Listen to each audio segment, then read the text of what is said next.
Q9 న్యూస్కు స్వాగతం. ఆర్మూర్ పట్టణ కేంద్రంలోని పాత బస్టాండ్లో గాంధీ విగ్రహానికి ఆర్మూర్ మార్కెట్ కమిటీ చైర్మన్, పట్టణ కాంగ్రెస్ పార్టీ అధ్యక్షులు సాయిబాబా గౌడ్ ఆధ్వర్యంలో గాంధీ విగ్రహానికి పూలమాలలు వేసి గాంధీ జయంతి వేడుకలను ఘనంగా నిర్వహించారు. ఈ సందర్భంగా ఆయన మాట్లాడుతూ గాంధీజీ కలలు కన్న స్వరాజ్యం కాంగ్రెస్ పార్టీతోనే సాధ్యమవుతుందని, బడుగు బలహీన వర్గాల ఆశాజ్యోతి కాంగ్రెస్ పార్టీ చేపడుతున్న సంక్షేమ పథకాలు ప్రతి పేదవాడి గడపకు చేరాలన్నదే కాంగ్రెస్ లక్ష్యమని తెలిపారు.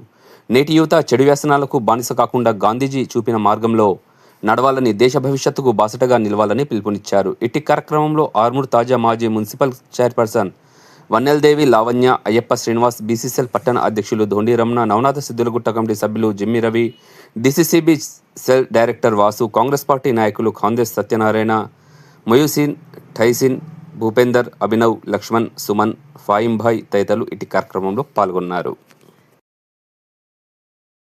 ఎప్పటికప్పుడు వార్తలను వీక్షించేందుకు Q9 న్యూస్ ని సబ్స్క్రైబ్ చేసుకోండి, లైక్ చేయండి, షేర్ చేయండి. విలువైన సమాచారాన్ని ముందుగా మీరే తెలుసుకునేందుకు బెల్ బటన్ ని క్లిక్ చేయండి.